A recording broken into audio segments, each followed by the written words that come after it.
Her Excellency, the President of the Republic of Tanzania has just inspected the parade of honor. She will then head to the VIP lounge. Then from there, delegations and processions will begin.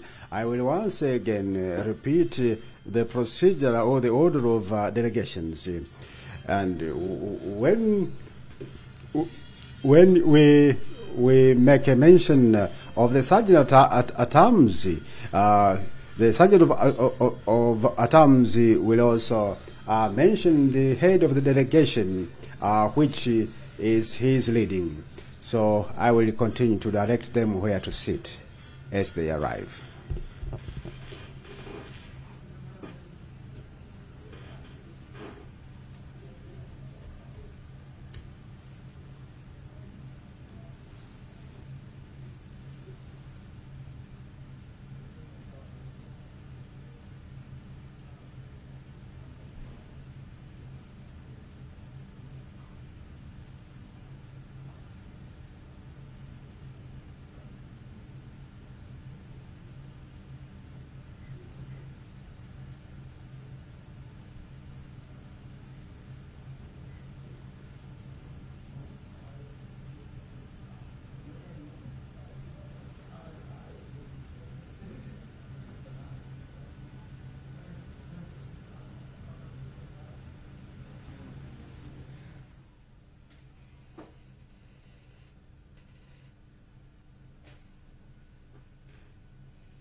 When we started to upload, at that time, I did not look at the screen. I thought we were uploading for myself, but it was meant for the president.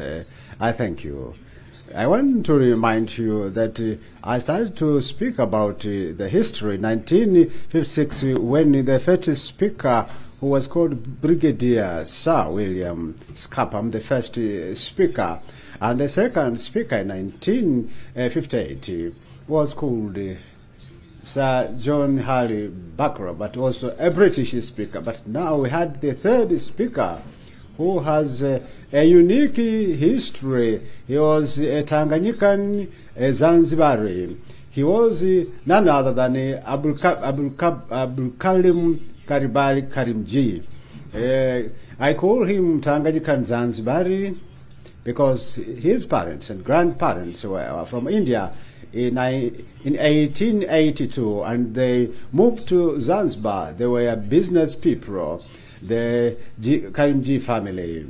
But later on, they moved to Tanganyika from Zanzibar, and then his brother was part of the parliament, and then Karimji also joined the parliament and became the deputy speaker and speaker in 1958 to 1962.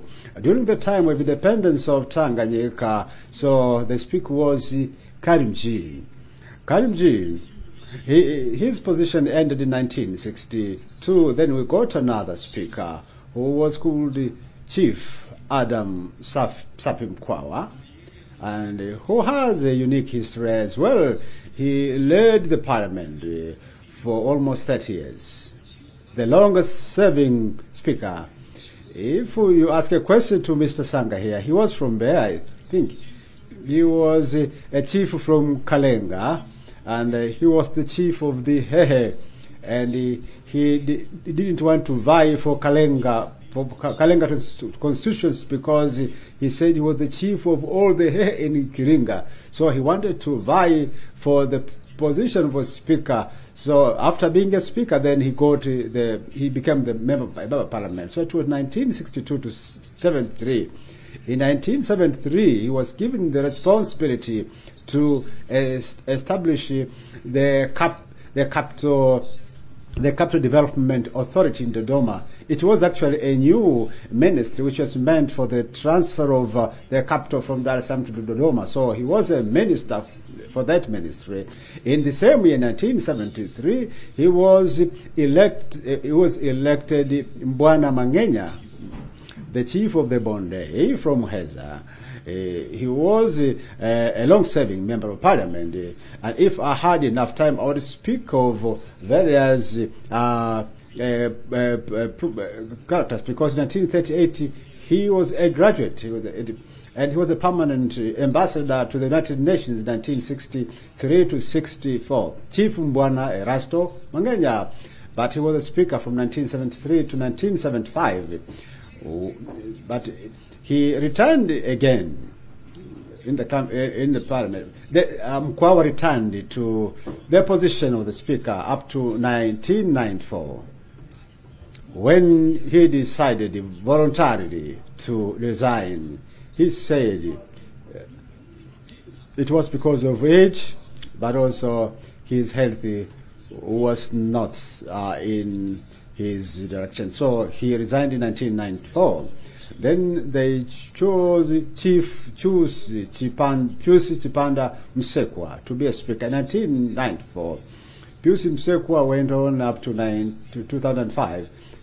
He is a treasure of our country, Tanzania, because he was an assistant to the clerk to the parliament. 1960, when he had his degree from Makerere, Mwalimu Nyerere called him back to be an assistant to the clerk to the parliament. At that time, the clerk was William Hux, a British. So Msekwa was his assistant. In 1962, Msekwa became the clerk to the parliament.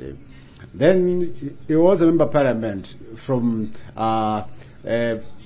his position as a regional commissioner.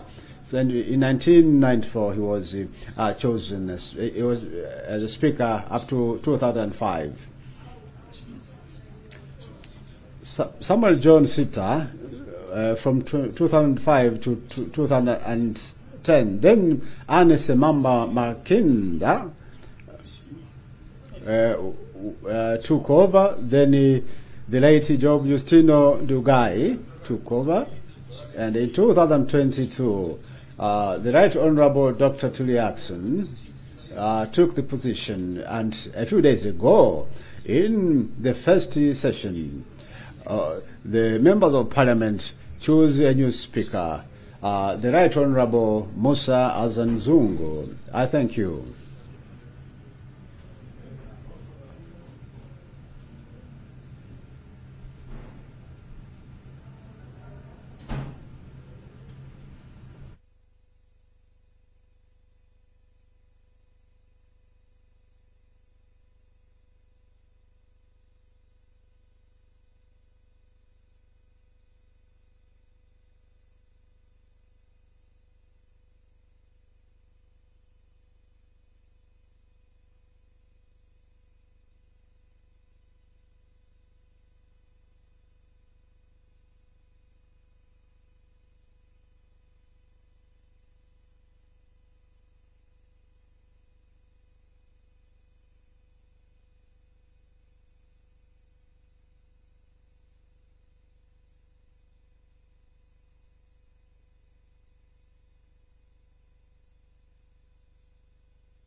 Afrika Mashariki Josefu Ntakiruntimana na kwa mwanzo kabisa anaingia sasa spika wa bunge la Jamhuri ya Muungano wa Tanzania hapa, na kuashiria kwamba kwa urasmi shughuli za bunge zinakwenda kuanza.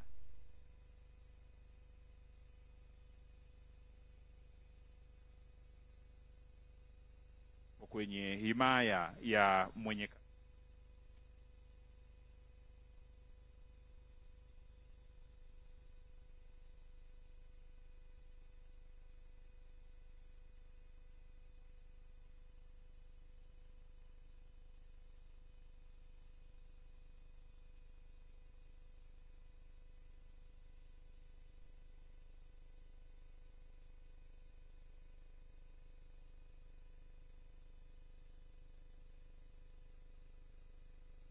Tanzania.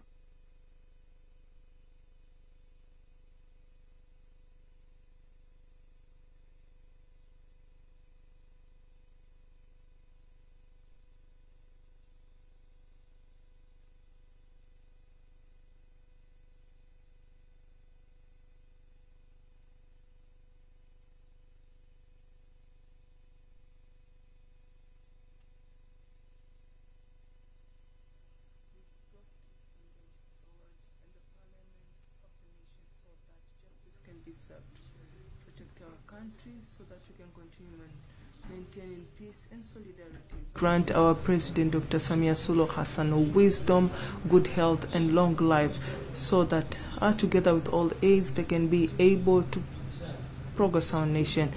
Grant us wisdom to all the parliamentarians of this parliament to be able to discuss all the issues that are going to be brought before us and make good decisions for the benefit of our nation. Amen.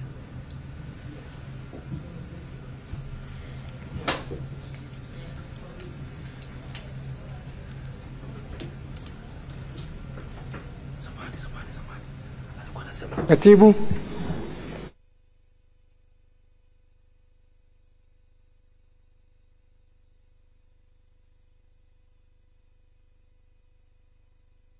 Standing Committee 2025, Honorable Members of Parliament, according to the Article 91, first section of the Constitution of Tanzania and Regulation 30, subsection 1 and I of the parliamentary regulations. I want to inform you that today, 14th November 2025, the President of the Republic of Tanzania, Dr. Samia Suluhu Hassan, will address the National Assembly for the official opening of the 13th 17th Parliament after all the activities of election of the Speaker and the swearing in of the members of Parliament and the election of the Deputy Speaker. As you are aware, this day we invite various invited guests so that they can witness this national event. And as you remember, yesterday we suspended part of our regulations to enable other invited guests to be here. In that connection, I suspend the activities of the Parliament today so that we can permit the entrance of other invited guests. And I go to meet Her Excellency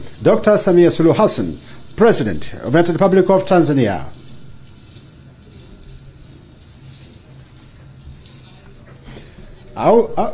Further, as invited guests enter this auditorium, will continue to remain seated. After this report, to suspend the parliamentary session up to a later time. I thank you.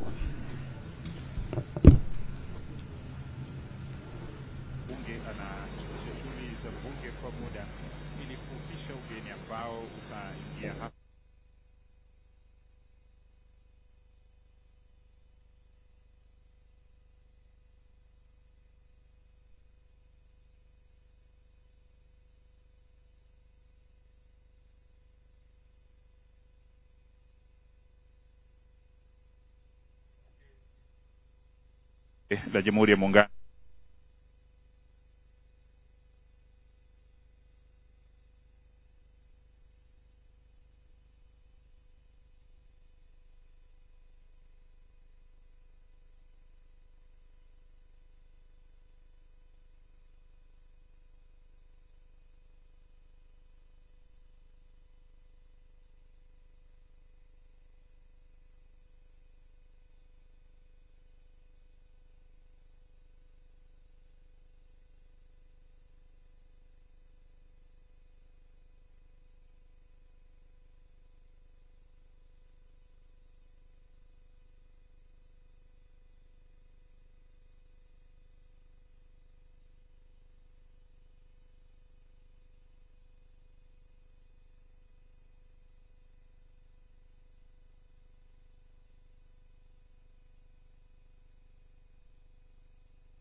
wa mwanzo kabisa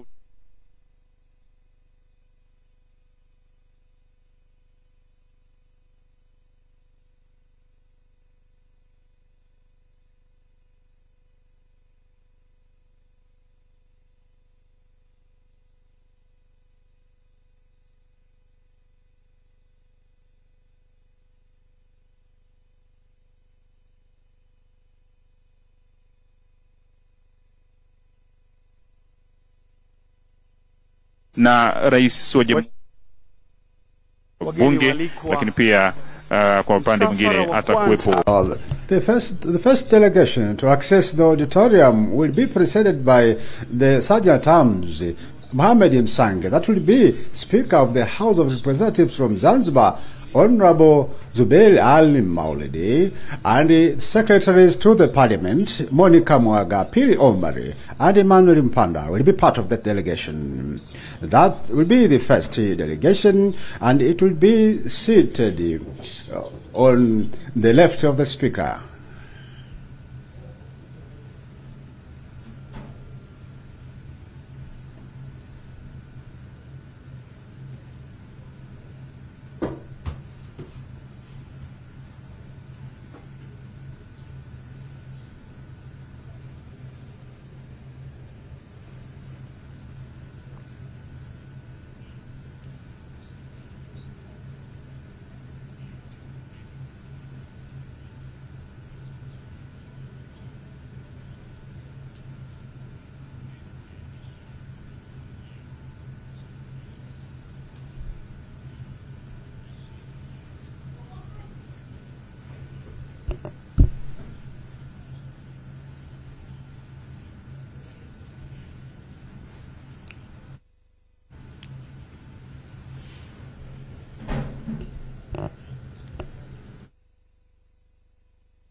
Honorable members, we now receive the first delegation. Shall we rise, please?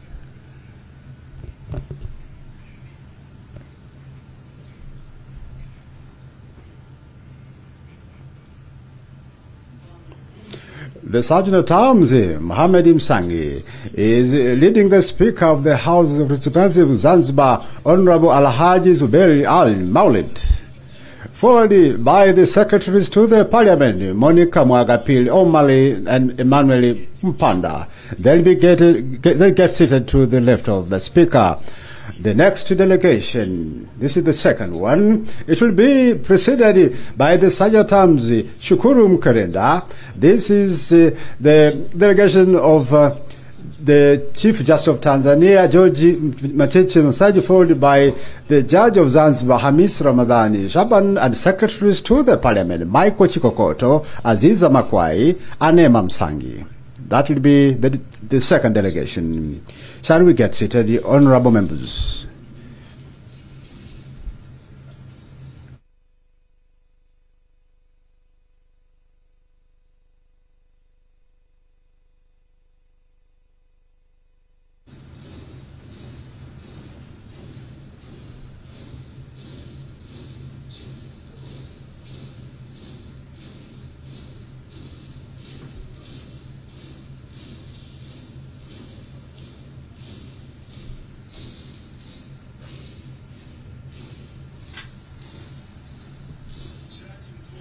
The Chief Justice of Tanzania, the Right Honorable George Mcheche Masaju, the Chief Justice of Zanzibar, Hamis Ramadhani Shaban, and Secretaries to Parliament, Michael Chikokoto, Aziza Makwai, and Emma Msangi. Now we move to the third delegation, preceded by Sabi Lutiginga, and we have the Deputy Speaker, Daniel Baransiro, President of Zanzibar, and the Chairman of the Revolutionary Council, Dr. Hussein Al-Mwinyi, and the second Vice President of Zanzibar, His Excellency Hamed Suleiman Abdullah, Secretaries to the Parliament, Yona Kirumbi, Bakari Kishoma, and Zainab Isa. This delegation, upon arrival, it will be directed to the seats on the right of the Speaker.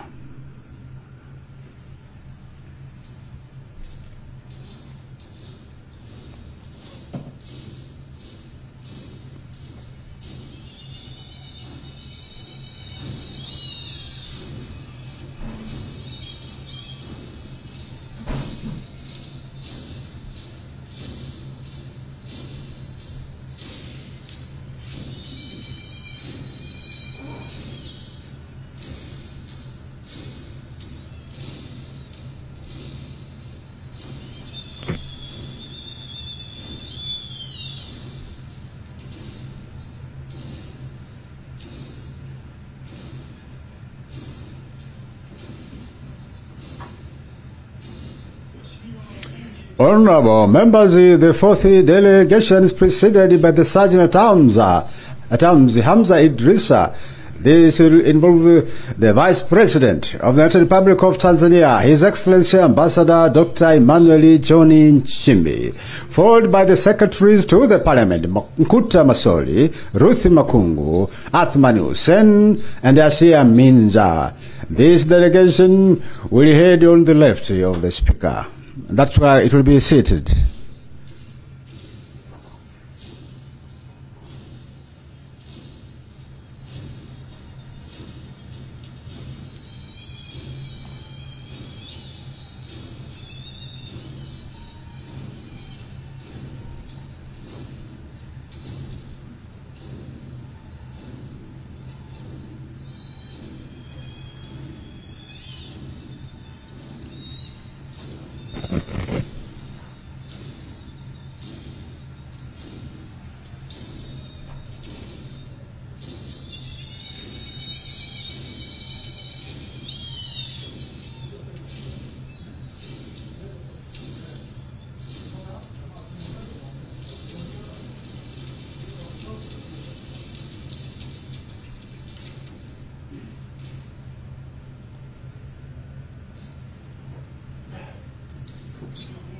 Honorable members, the fifth delegation will be preceded by the Sergeant at Arms, Mr. Peter Magati. And it is the delegation of the Speaker of the Parliament, the Right Honorable Musa Azan Zungu, followed by the President of the Republic of Tanzania, Her Excellency Dr. Samia Suluhu Hassan. And in that delegation, we have the Clerk to the Parliament, Mr. Baraka Leonard, and the Secretaries to the Parliament, Aziza Heri, Joshua Chamwera.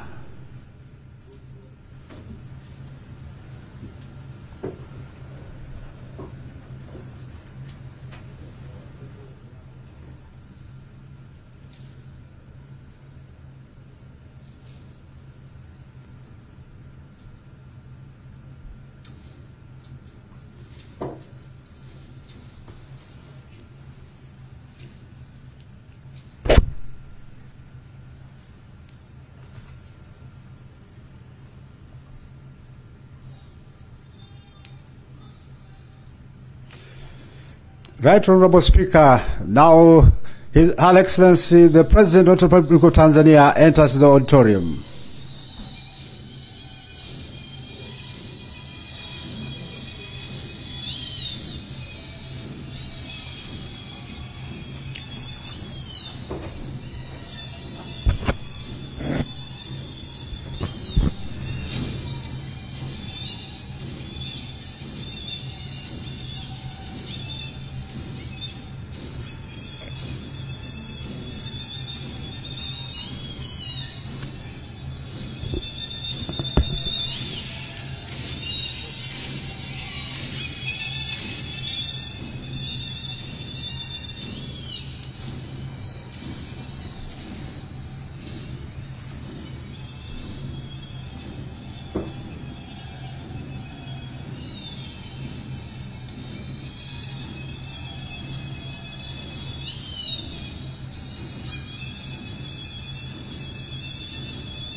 Shall we get seated?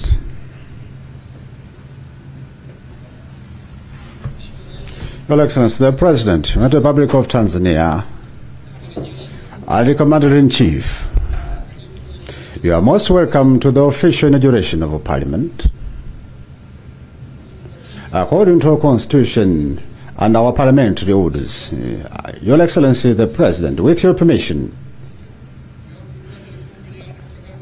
permit me, first of all, to introduce our invited guests so that later I can invite you to address this Assembly and officially inaugurate this 13th Parliament. Today, on Friday, with your permission, Your Excellency, permit me to begin.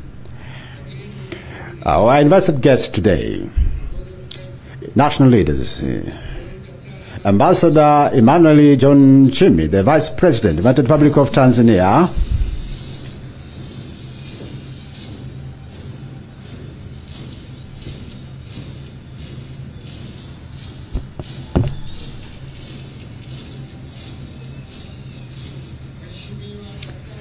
His Excellency Dr. Hussein Mwinyi, President of Zanzibar and the Chairman of the Revolutionary Council.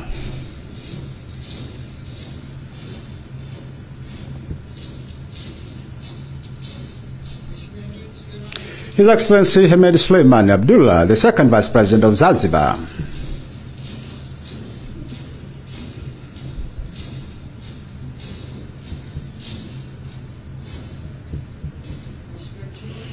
Is the Right Honorable George Mchechu Masaji, the Chief Justice of Tanzania.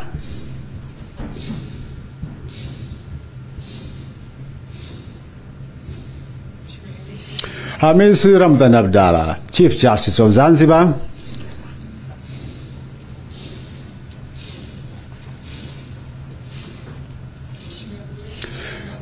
Honorable Zubeli Al-Maulidi, Speaker of the House of Representatives, Zanzibar.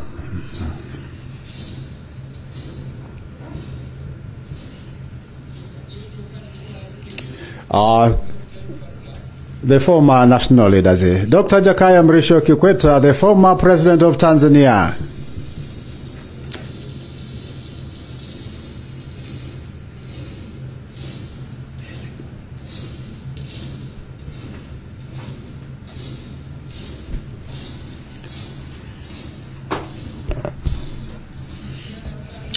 Dr. Philip Isdoli Mpango, the former Vice President of Tanzania.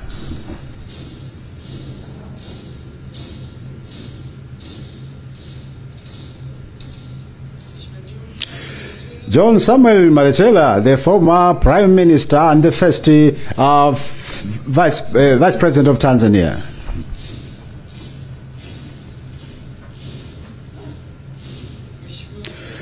The Right Honorable Frederick Turuai Sumai, the former Prime Minister.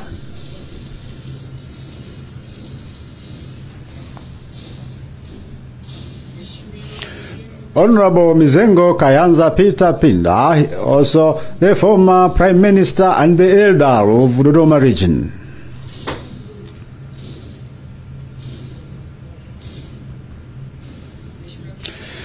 Kasim Majaliwa, the former Prime Minister.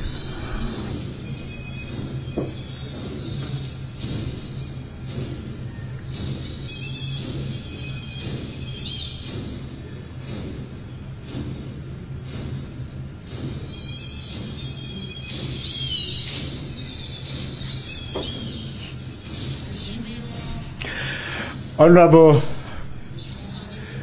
Alice Mbamba Makinda, the former Speaker of the National Assembly.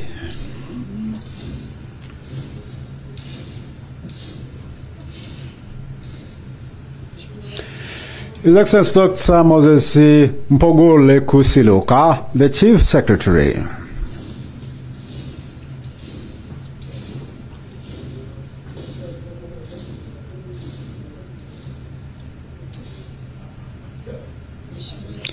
Honorable Zena, Engineer Zena Ahmed Saidi, the Chief Secretary and the Secretary to the House of Representatives, Zanzibar.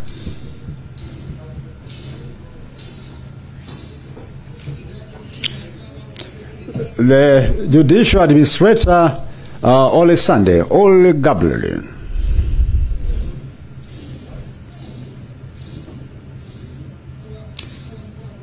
The Regional Commissioner for Dodoma, Honorable Rosemary Sitaki Senyamule.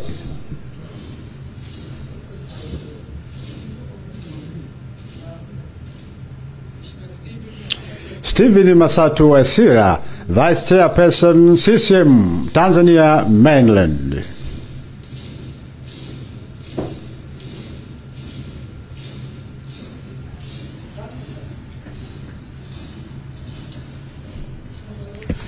His Excellency Dr. Asha Rosi Migiro, the Secretary General, CCM.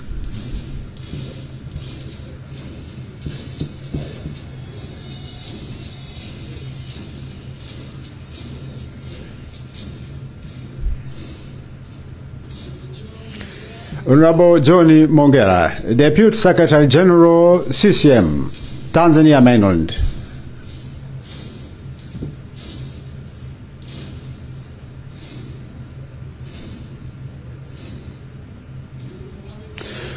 Mohamed Saidi Mohamed, Deputy Secretary General, CCM, Zanzibar.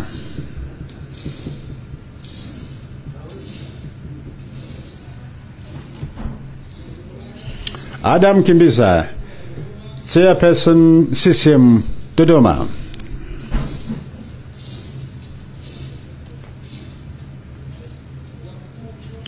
Heads of security and defense organs,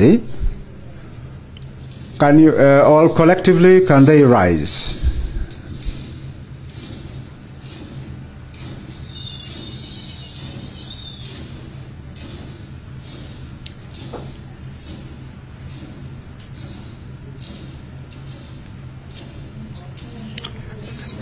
Heads the former heads of security and defense organs, Othman Rashid,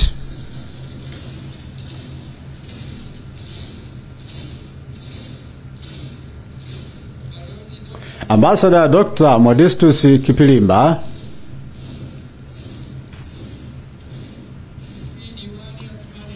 Diwani Athman Msuya,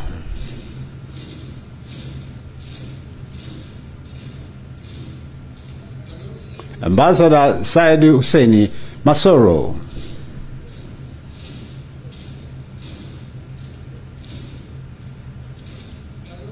Ambassador Al-Idi Siwa,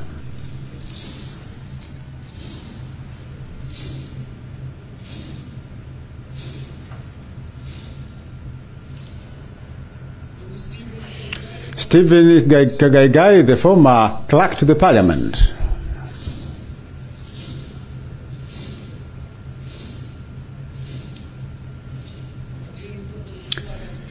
invited guest for the Speaker, Abdul Azan Zungu, son to the Speaker,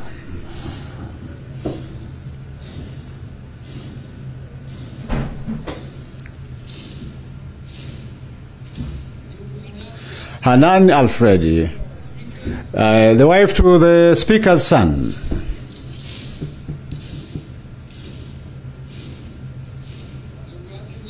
Azim Deuj,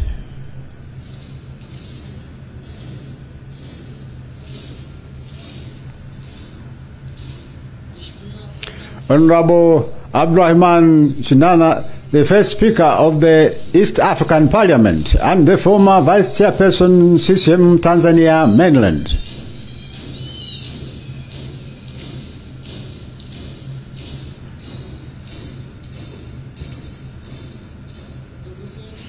Saidi Si, the Chairperson for CCM Ilala District. Catherine John, Director of the Youth Business People National Level. Stephen Stalin Lusinde, Chairperson of Small Business People Career Corps and Vice Chair, National Vice Chair of the Association. Stanley Whitson Kandawele, Chairperson CCM Dar es Salaam Region.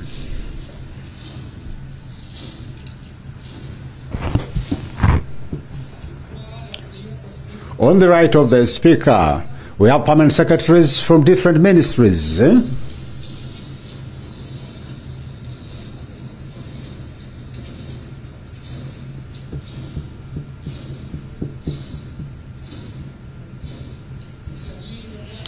registrar of political parties and leaders from the Independent National Electoral Commission.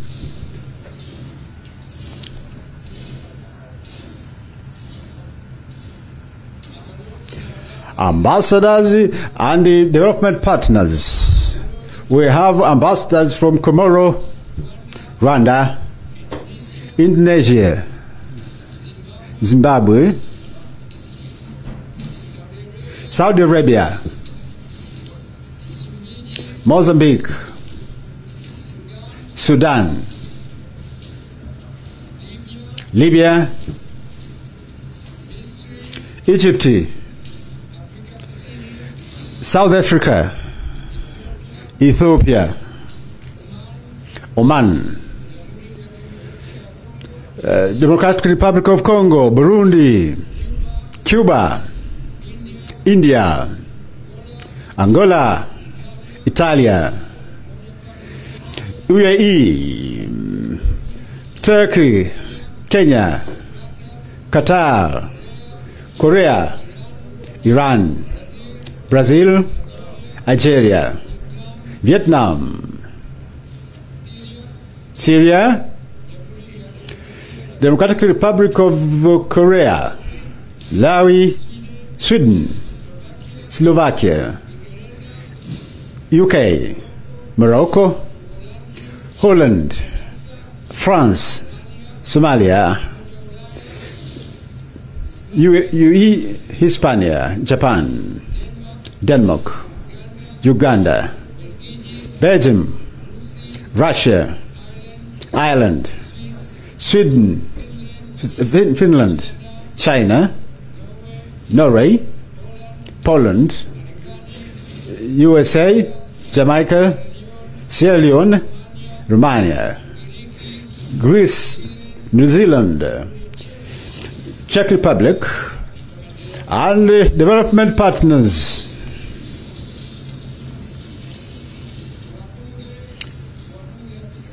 Members of we are led by the chairperson, Angela Kisiga.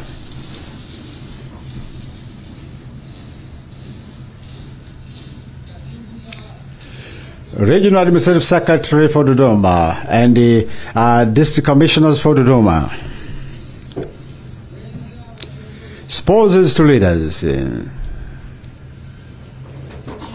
Religious leaders, regional leaders,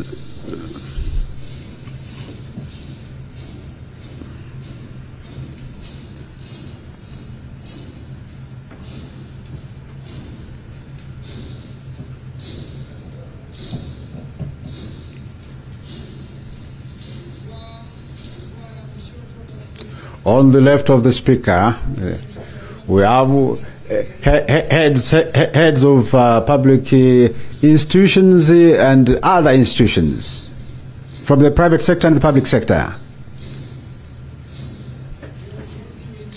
Other leaders of CCM, heads of departments and sections from the party, the governing party CCM, representatives of political parties which have permanent registrations.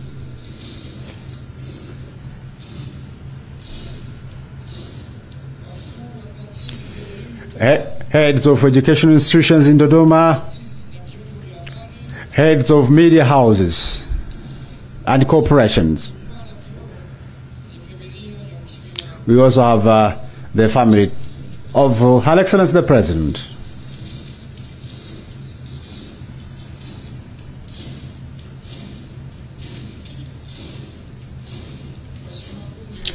Honorable members, I thank you for the warm welcome to our important visitors, both international and local, who have come to be part of this gathering today on the official inauguration of our Parliament. Your Excellency the President, I now have the honor and the pleasure to invite you to address this National Assembly.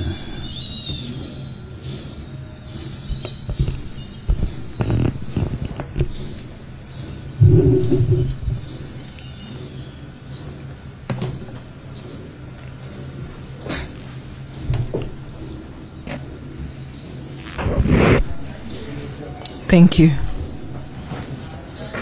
Thank you.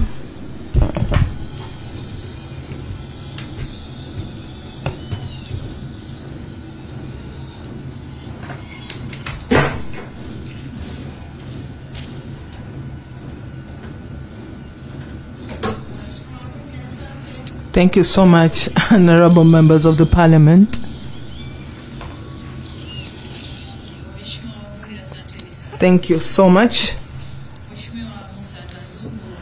Honorable Musa Hassan Zungu, Speaker of the 13th Parliament of the United Republic of Tanzania, Honorable Dr. Jakaya Mrisho Kikwete, former President of the United Republic of Tanzania, Honorable Ambassador Dr. Emmanuel Nchimbi, Vice President of the United Republic of Tanzania, Honorable Dr. Philip Mpango, former Vice President of the United Republic of Tanzania, Honorable Dr. Hussein Ali Mwinyi, President of Zanzibar and the Chairman of the Revolutionary Council of Zanzibar, Honorable Mwigulu Lameck Nchemba, Prime Minister of the United Republic of Tanzania, Honorable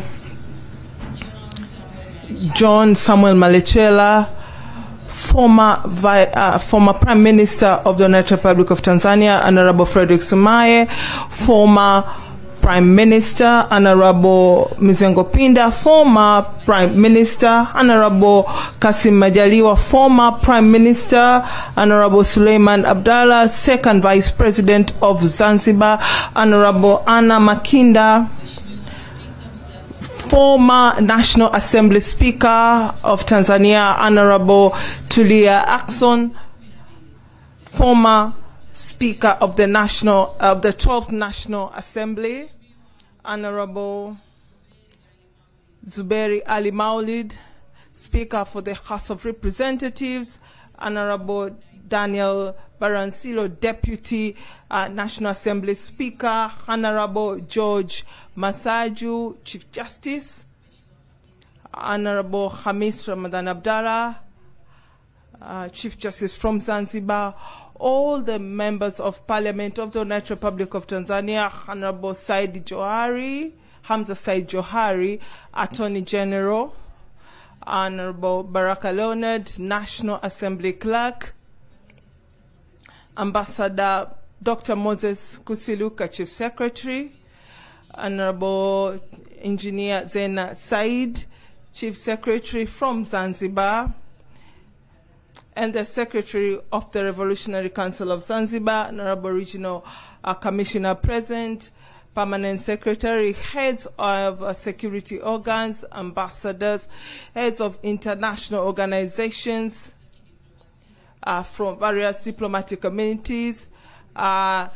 Emmanuel Tutuba, Bank of Tanzania Governor, our religious leaders, invited guests present, ladies and gentlemen, work and humanity, we move forward. Thank you so much, Honorable Speaker. First and foremost, I thank the Almighty God for granting us life and enabling us to meet here today. According to Article 91, Sub-Article 1 of the Constitution of the United Republic of Tanzania, the President of Tanzania has the responsibility of officially opening the Parliament of the United Republic of Tanzania, and it is on that basis that I am here to address the Parliament in order to fulfill that requirement. And before doing so, let me start with a sad event that occurred here in our country, and I request everybody in the auditorium to stand for 1 minute to pray for our fellows.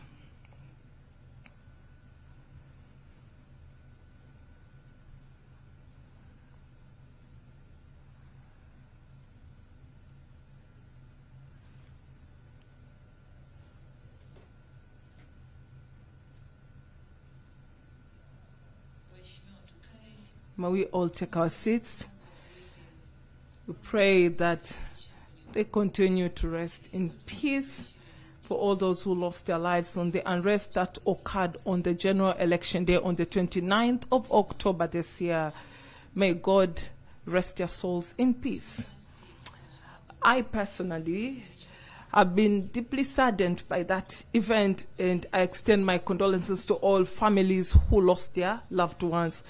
And we pray for the Almighty God, as we prayed earlier, to rest them in peace. And for the injured, we pray for a quick recovery. And for those who lost their properties, we ask them to have patience and fortitude. The government has taken the step of establishing an inquiry commission to investigate what happened so that we may know the root cause of the problem. And that information will guide us towards discussions to bring about reconciliation and peace.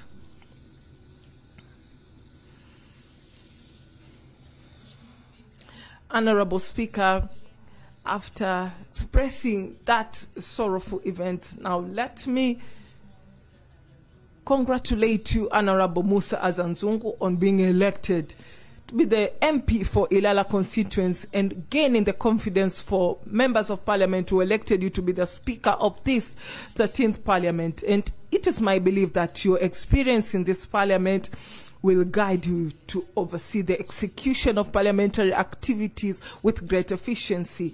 And furthermore, let me also use this opportunity to sincerely thank the retired Speaker, Honorable Dr. Tulia Ackson, for leading the 12th Parliament so well.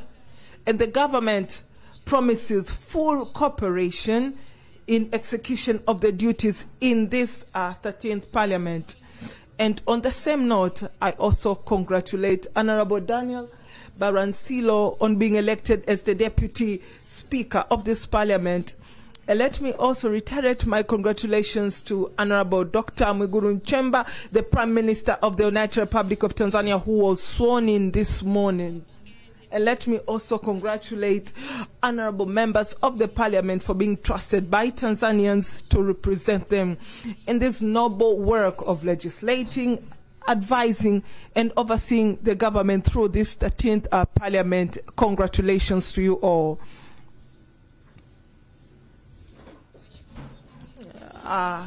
This is a great trust and responsibility given to you by the people of Tanzania, and so the expectations are big, and the expectation is that you will use most of your time having discussions that reflect their joys and hardships that they are experiencing, and that you'll also oversee and advise the government appropriately on how to solve their challenges, and that at all times you will focus on protecting the interests of the people who elected you and the broader interest of our nation.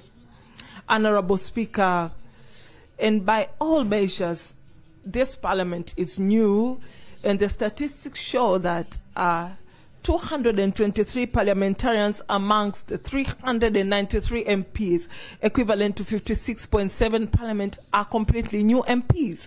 And therefore, 40.5% of all MPs are women.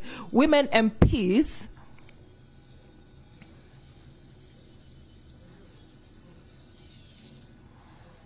Thank you. Congratulations to all the women MPs. Honorable Speaker, we are approaching 50%.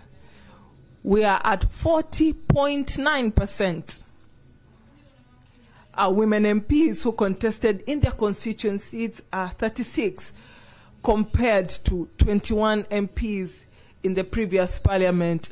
And these statistics show us that the general election has brought great changes by increasing the number of women MPs who won through constituencies and increasing the number of women MPs for special seats.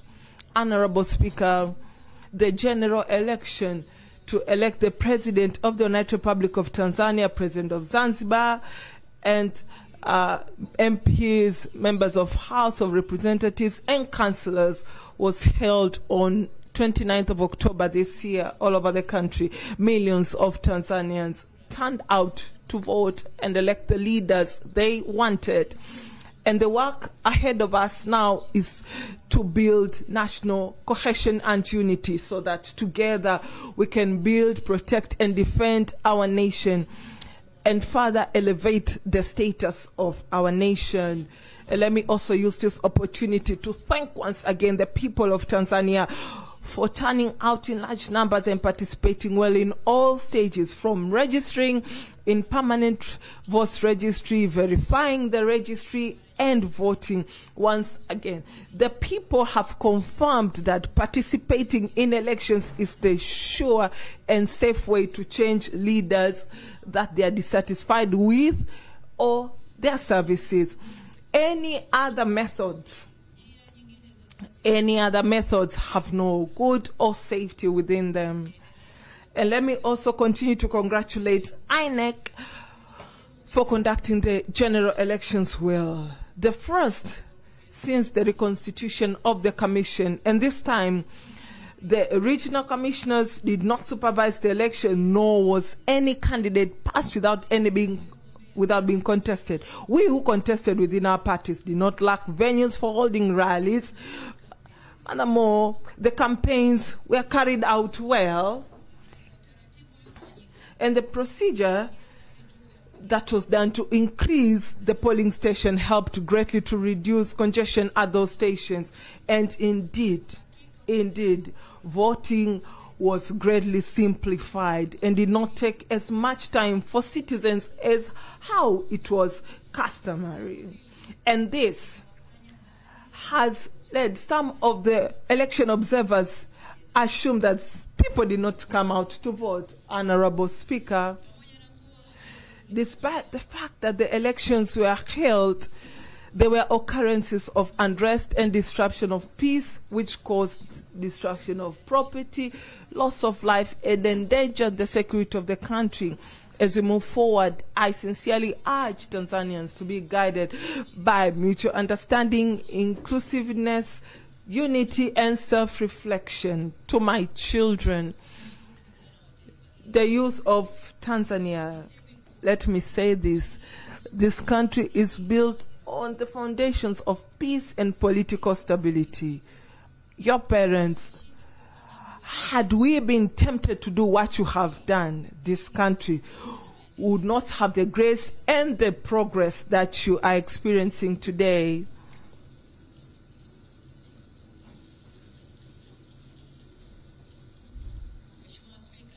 Honorable Speaker, I want to repeat that to my children, the youth of Tanzania. Had we, your parents, decided to do what you have done, this country would not have had the grace and the development and progress that you are experiencing today.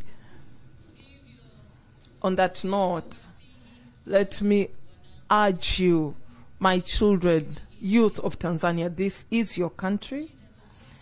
For any problem or challenge that you encounter, you should not agree, even for a day, to be persuaded to burn down your own country.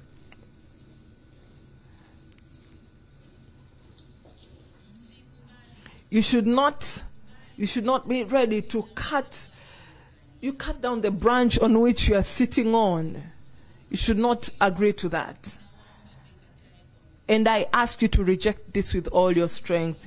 You are the defenders and the builders of this nation. So I urge you to never become the distractors of your nation. Honorable Speaker, there are times when youth follow the path of crime out of fanaticism, and I recognize that many youth who were arrested and charged with treason offenses did not know what they were doing. As a mother and guardian of this nation, I ask the law enforcement organs, and especially the Office of DPP, to look at the level of the offenses committed by our youth, and for those who appear to have done it out of peer pressure and did not intend to commit a crime, they should erase their offenses.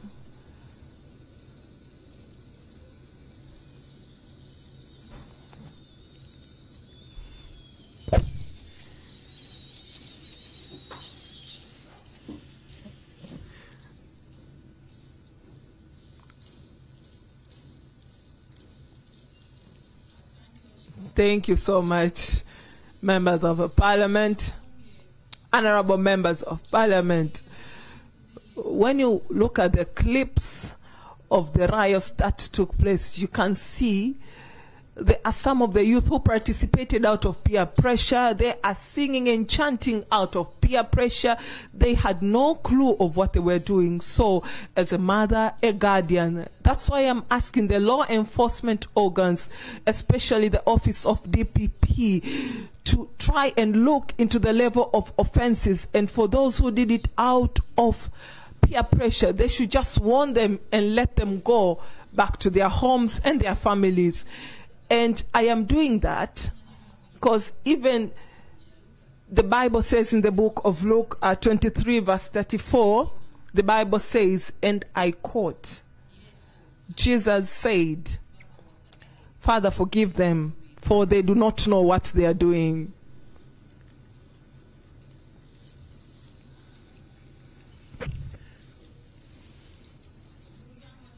My fellow Tanzanians, let us learn from our past.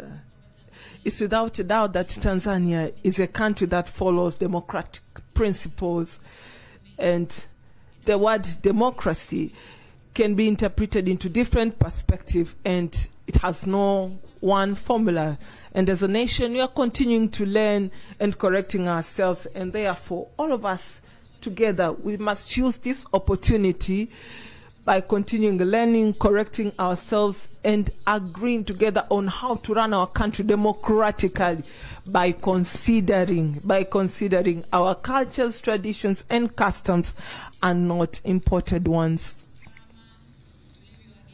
As how we were directed by the CCM election manifesto of 2025-2030, one of the steps that will take us to that level of agreement is the amendment of our constitution. The government has promised to start working on the issue of constitutional changes within the first 100 days of the second term of the 6th phase by starting with the Commission for Reconciliation and Agreement. Honorable Speaker, when we speak of national unity, we are guided by the existence of our union, and therefore in maintaining, strengthening and nurturing our union will continue being a priority for the government that we are forming. We will continue to take firm steps to ensure that we solve the challenges of the union whenever they arise. Honorable Speaker, the 6th phase government continued what we started in the 5th phase, and so the slogan was, "Let the work continue, kazi iendelee." You are all witnesses that the work continued indeed, and much was completed. As how I explained in the closing speech for the 12th Parliament on the 27th of June in 2025. Let me assure you, in the next 5 years, we are going to protect and develop these achievements together with bringing more achievements together. And during the campaign period, I, together with my running mate, we traveled all over the country and listening the desires and the needs of the people of Tanzania in building our country for a better future. And we also promised our people that if they gave us the mandate again to lead our nation, we would focus on implementing the slogan of work and humanity, we move forward. That is to ensure that all the initiatives that take in bringing development in our country will aim to elevate and increase the value of humanity of our people of Tanzania. And truly, we're able to listen and understand their desires to get a government that addresses their challenges, such as the issue of the cost of living, increasing jobs and employment opportunities, so that they can advance economically and strengthening the welfare of our communities. I want to assure you that the government will stimulate the availability of economic opportunities and build hope for the youth, women, groups of people living with disabilities, and even the elderly from urban to rural areas. Honorable Speaker, let me begin with issues that I promised to the people that will prioritize within the first 100 days of work. First and foremost, it concerns the issue of service and good government, and it is the matter of formation of the government. I promise the people that the government I will form will be accountable and will continue reforms of policies affecting the interest and welfare of the citizens' lives directly. And so it is necessary for all government leaders of all levels, from ministers to division administrators, to be close to the people in order to understand their challenges and understand their challenges and be accountable to them. Since the promises we gave were many, the aspirations are many, the expectations are great, and the fulfillment time is short, we will increase the speed of implementation of government plans so we can achieve the goals we have set for ourselves. And I'm speaking this early to all the executives in the government. I see the permanent secretaries here and those that I will appoint to prepare themselves psychologically and plan well to achieve and execute these goals. The people need positive changes for development. Executives, if you do not change, to align with the expectations of the people, we will change. We'll change you. Honorable Speaker,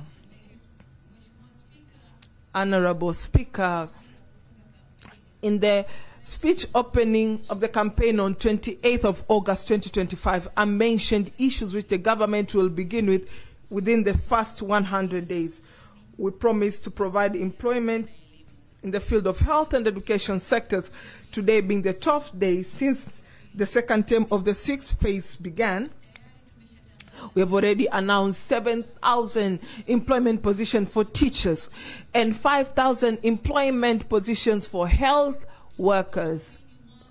And this step is an initial response to this people's thirst for improving health and education services. In another step, we are preparing to start the pilot for health insurance for all.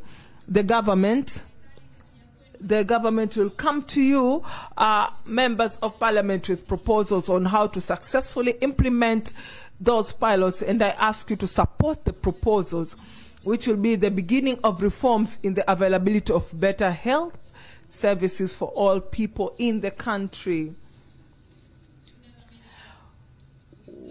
We are intentional to integrate health services centers digitally and ensure that they have equipment and services of standard quality at every relevant level. And we also intend to set similar standards so that health insurance users both in urban and rural areas can have similar or comparable services.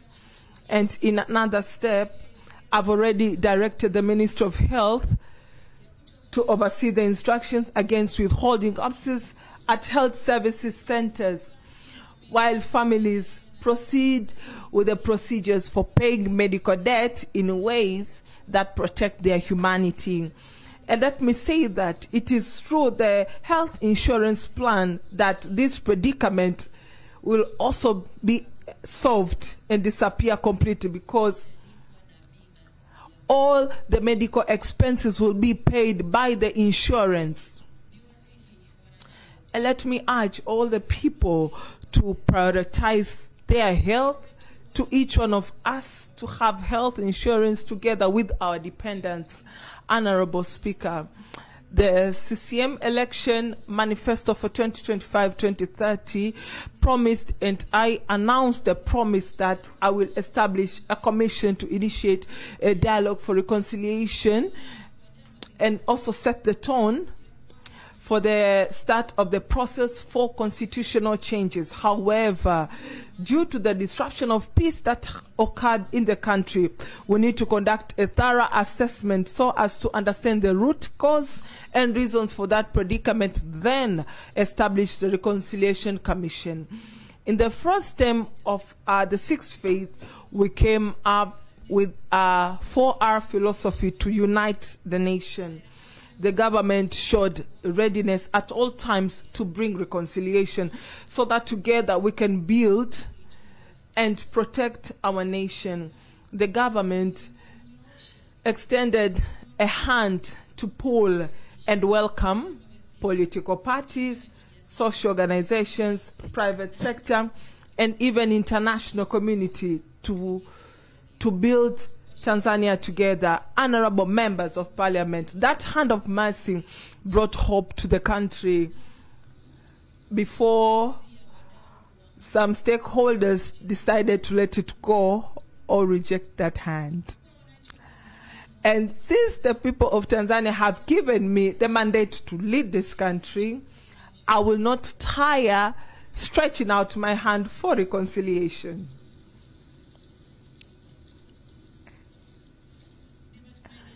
And it is my belief that the political stakeholders will receive the hand of reconciliation sincerely so that together we can build a conducive environment for the development of our nation. We learn from the mistakes and shortcomings of our democratic institutions. Tanzania has for many decades have the experience in democracy and peace. Tanzania has a mature democracy. However, we'll continue improving it according to the environment and the times. So it is our responsibility to now direct ourselves to those improvements by our own will without any pressure. Honorable Speaker, I want to repeat that. Tanzania has many decades of experience in democracy. It has been a country of peace and political stability. The word democracy can be interpreted in many ways. But for us, we are matured in democracy. And with all that, in our journey of moving with Tanzania in democratic way, we are ready to learn and correct ourselves. So let me ask all the groups of the people of Tanzania, especially political parties, to come together. Let us sit, let us talk, let us evaluate ourselves, our shortcomings. Let us correct ourselves and move in the path as a nation with peace and stability. And all this can only be done by following our traditions, our cultures, our ways of life, and not by any sort of pressure. Honorable Speaker, since more than 60% of the people in this country are youth, we will prioritize policies and programs that will expand economic opportunities, create work and employment, increase the scope of social security, and build a better tomorrow for them.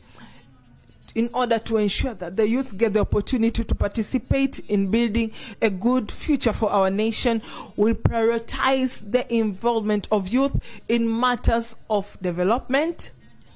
And I also recognize there have been many platforms to reach youth, but still their activities are diluted by political issues, and those platforms lose objectives and appeal to the youth. So I and my colleagues in the government have thought of having a full ministry that will deal with youth matters.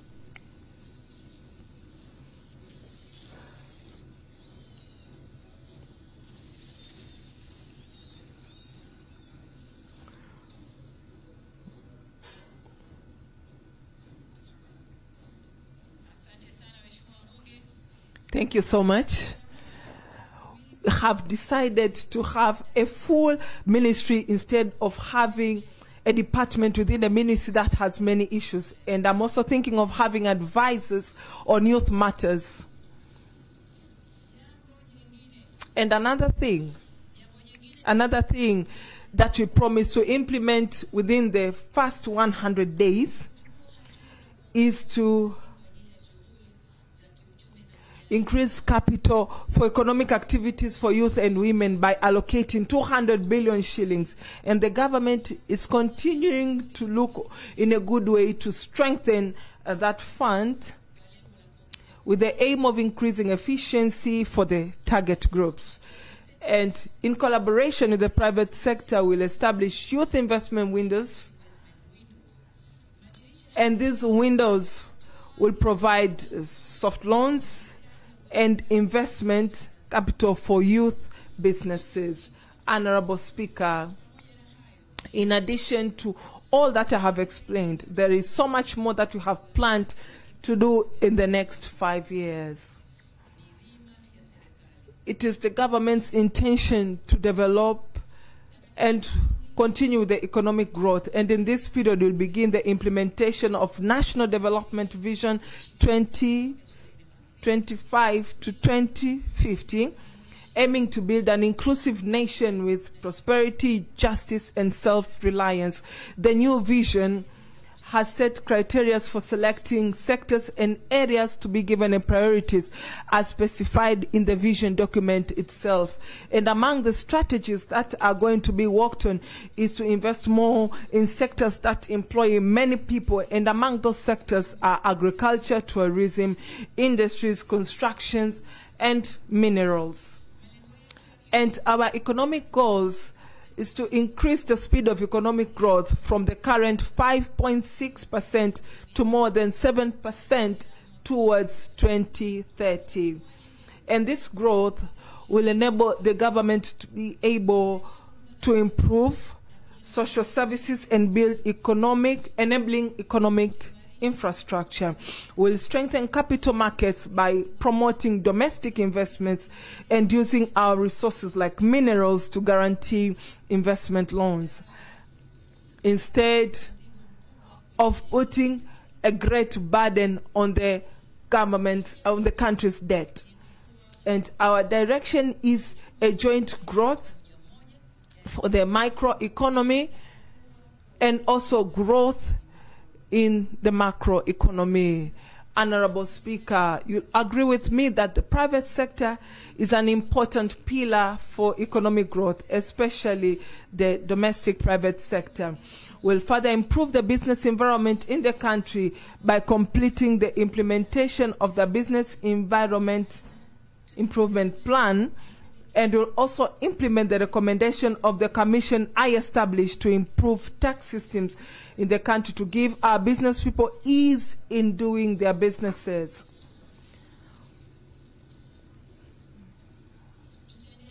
We'll also continue to put more effort into controlling inflation of commodity prices, which is an important step in reducing the cost of living for the people. We'll also provide incentives for domestic industries so that they can produce at a low cost and sell in the domestic and external market. Will also increase tax and non-tax incentives to stimulate production and growth and grow the competitiveness of domestic products.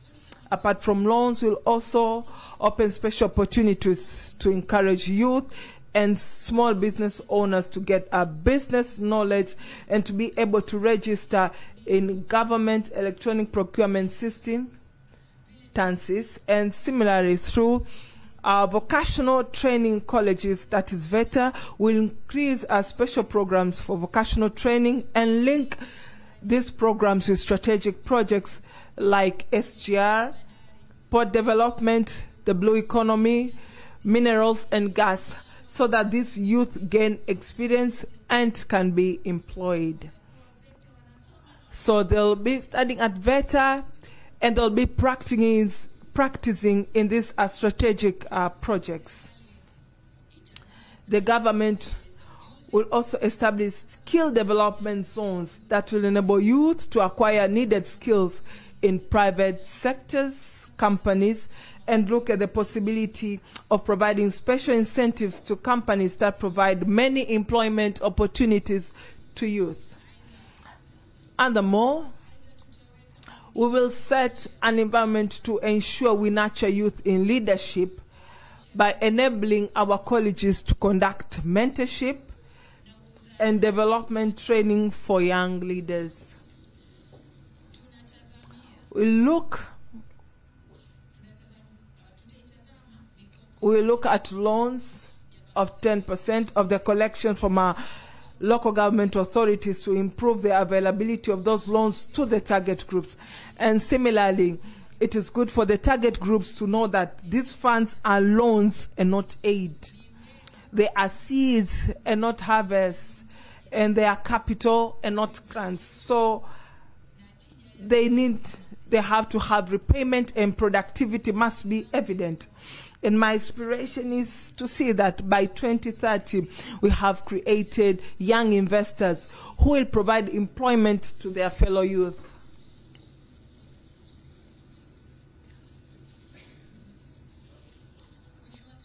Honorable Speaker, in collaboration with the private sector and development stakeholders, will promote financing for women-led businesses to assist women working in markets. We will increase and closely coordinate the funds for economic empowerments to formalize their businesses and enable them to access loans. We will invest in improving market infrastructure, clean water and wastewater systems, health services, and child care centers in our markets. In another step, we'll pay special attention to the issue of allocating business areas for small and micro business people so that the government can recognize and formalize them so that they can do their work without harassment and contribute to the national income. With the resources our country is blessed with and the large labor force that we have, I believe we can absolutely organize ourselves and reach that goal. And by doing so, we'll achieve our goal of generating 8.5 million jobs in various sectors by 2030. Honorable Speaker, on the side of social services, great progress has been made in water sector, where the state of water availability rose from 84% to 91.6% in urban areas and from 70.1% to 85% in rural areas. We have reached a better place than where we were in 2021. However, the government's intention is to reach 100% availability of clean, safe, and reliable water. And so we are going to increase strength to reach those few areas where water availability is still a challenge. In the next 5 years, we will complete the construction of the national water grid, which will depend on water from Lake Victoria, Lake Tanganyika, and Lake Nyasa. We'll also complete the large water projects that are ongoing, including the water projects for 28 towns and the large water projects of Kiwira, Mbeya, Kidunda Dam, which is going to serve Dar es Salaam and Pwani, and Rufiji Water Basin, which is also going to serve the people of Dar es Salaam and Pwani, and the Same, Mwanga, and Korogwe, which is going to serve the people of Kilimanjaro and Tanga, and the expansion of Capri Point, Mwanza, to mention a few. In the health sector, apart from the matters of the health insurance for all and the increase of jobs in the health sector, which I've already mentioned, will complete the construction of hospitals, health centers, and dispensaries being built all over the country.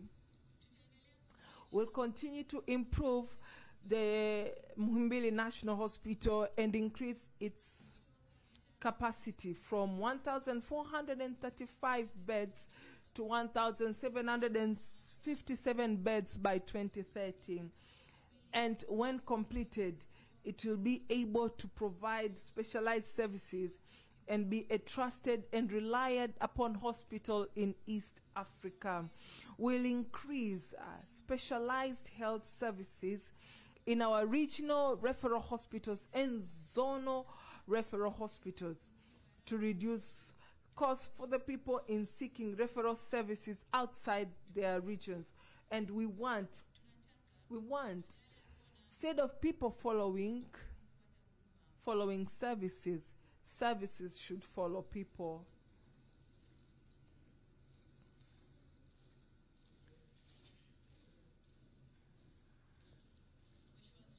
Honorable Speaker, we'll continue to invest in building our capacity to deal with epidemic diseases. We have planned to build a large national hospital for epidemic diseases in Kagera. We'll build it in Kagera region. And likewise, we'll also direct ourselves in increasing the capacity of production of medicinal equipment, and reduce imports and reduce medical costs. And in this, we will guarantee the domestic industries a secure market through the MSD, the Medical Store Department.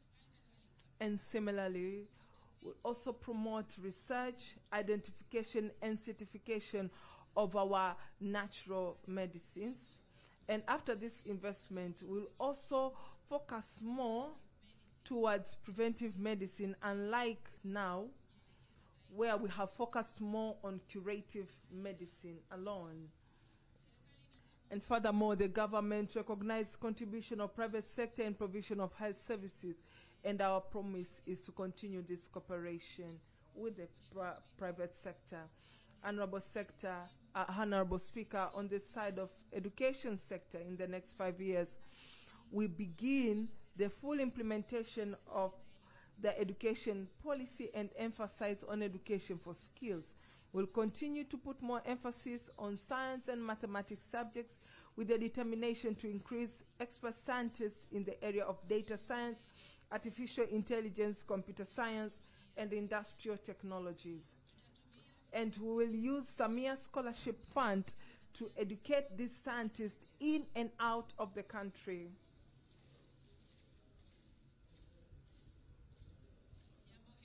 And this will go hand in hand with completing the special secondary school for girls in science and those for talented boys in every region. And to ensure our curriculum and syllabus are implemented fully, we will connect rural and urban schools digitally so as to exchange experience and information. As we promise the people, we'll increase loans for higher education, and because in this period, for the first time in our country's history, we'll have university campuses in every region. Likewise, we'll oversee our plan to ensure every district has a VETA college with adequate training equipment for practicals. Honorable Speaker, I also mentioned the issue of increasing the number of teachers. Along with teachers, we are also going to invest more in the infrastructure of our early schools, our primary and secondary schools, together with adding classrooms in existing schools. As we implement inclusive development, we'll develop efforts to provide infrastructure and equipment for students with special needs. Along with them, we'll also develop the crucial opportunity for learning and self-development for children with rare diseases. And for those that are visited in their homes, Honorable Speaker, in the next 5 years, we are going to make a large investment in production sectors, starting with agriculture. We'll be guided by the concept of agribusiness. Agriculture is business, the farmer is an investor, and our goal is to increase the growth of this sector from the current 4% to 10% by 2030. And by doing so, we aim not only to ensure our food self-sufficiency, but we also invest in the value chain to benefit the many Tanzanians employed in this sector.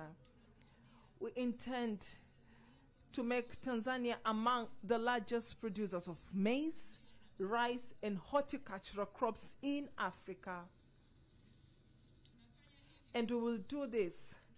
We'll do this by directing ourselves to modern agriculture practices by increasing inputs like improved seeds, fertilizers, and pesticides with subsidies. Will increase the availability of reliable water and increase the area of irrigation agriculture from 3.4 million acres to 5 million acres. And by completing the construction of dams and irrigation schemes that we're also going to start new schemes including in the Rufiji River Basin. We'll also establish agriculture tool rental centers, which will provide services for the use of technology in our agriculture. And to promote investment in the agriculture sector, we'll strengthen our Agriculture Development Bank, TADB, and Cooperative Bank to stimulate the revolution we anticipate. Honorable Speaker, along with increasing production, we must also control post-harvest losses. So we'll continue to invest in increasing the capacity to store crops under the National Food Reserve Agency, NFRA. And furthermore, we will improve the warehouse receipt systems, which have already started benefiting farmers of various crops included in that system. In expanding our markets abroad and using the opportunities of our economic diplomacy to utilize markets we have already opened, we will use the markets already opened and ensure that these opportunities have implementable agreements to have certainty in these markets. And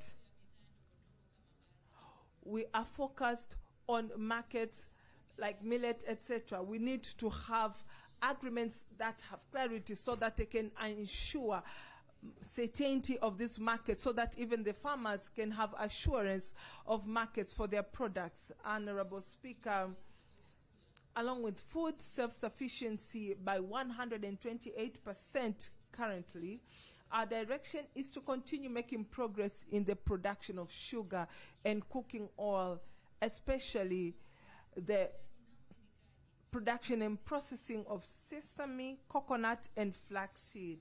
Honorable Speaker, there are cash crops that we are doing very well and benefiting many farmers, but have been affected by either the world market prices or investors who were given crop processing industries failed to run them well. We'll oversee more closely the crops of tea, coffee, avocado, and cotton, with the aim of expanding markets, increasing price competitiveness, and benefiting our farmers even more. Honorable Speaker, the government has begun to see opportunities and bring reforms to the livestock sector.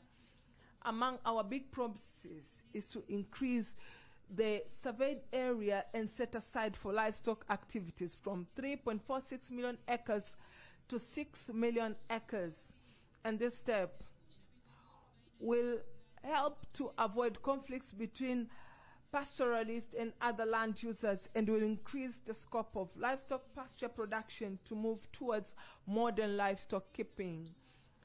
In steps to open international markets, we'll develop vaccination along with identification of our livestock in the country to improve the quality of livestock products, so we can enter world records and be recognized in the market.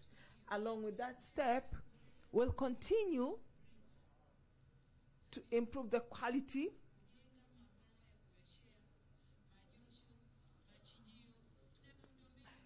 will also build slaughterhouses and other important infrastructure for livestock, and the goal is to have a value addition chain for livestock and livestock products for the purpose of accessing we're going to increase the value of our livestock so we can be able to access the external market. We must move from looking at the cow and its voice to look at the weight of the meat, the taste of the meat, the quantity of the milk, the quality of the hide, and the quality of the hooves and the horns. That perspective is what will bring the revolution in the livestock sector. Honorable Speaker, let me drink water.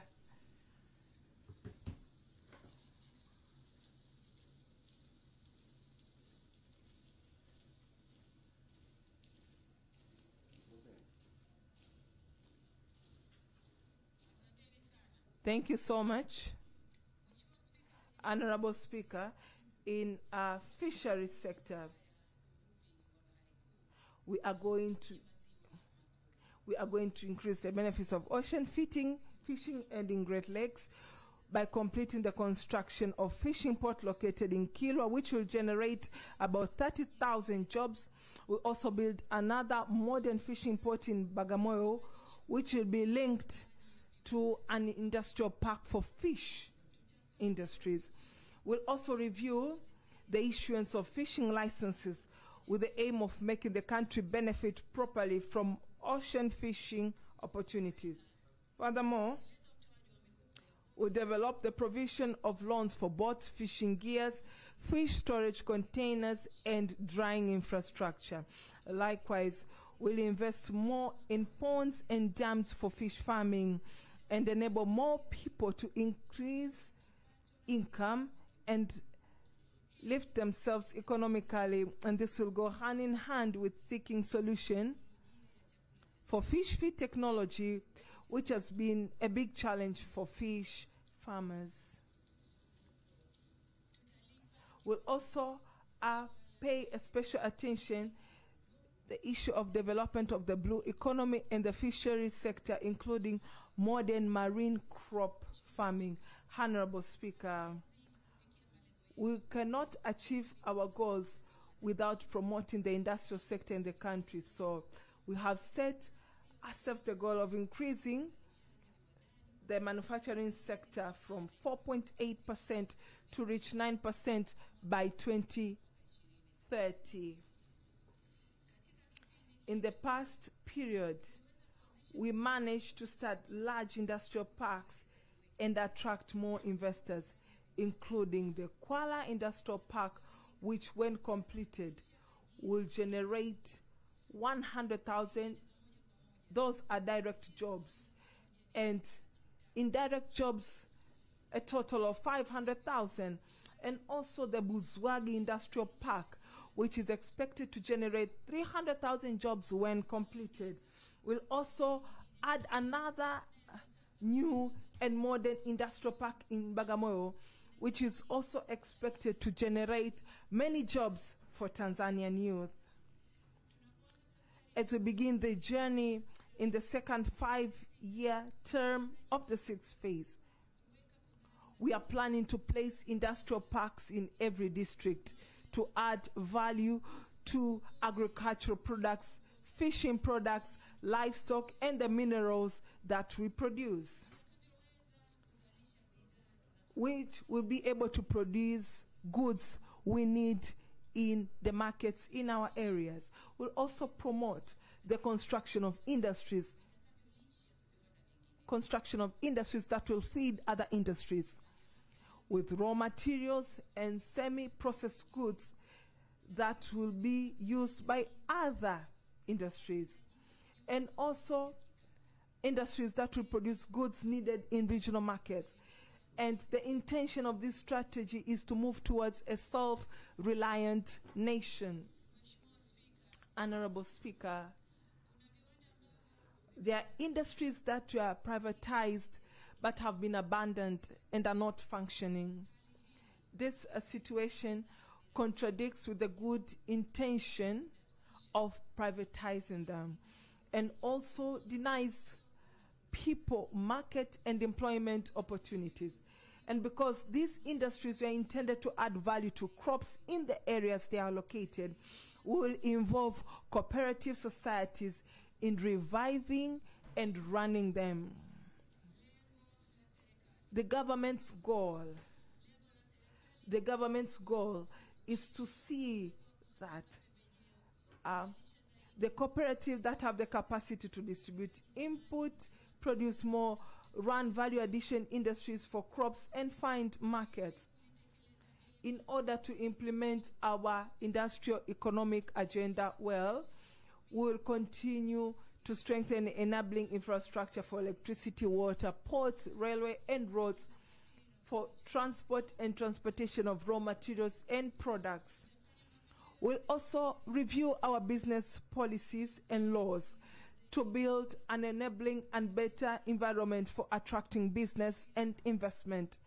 And likewise, we'll also join international investment platforms in Africa and worldwide to place Tanzania in a position to attract major world investors to open up our resources.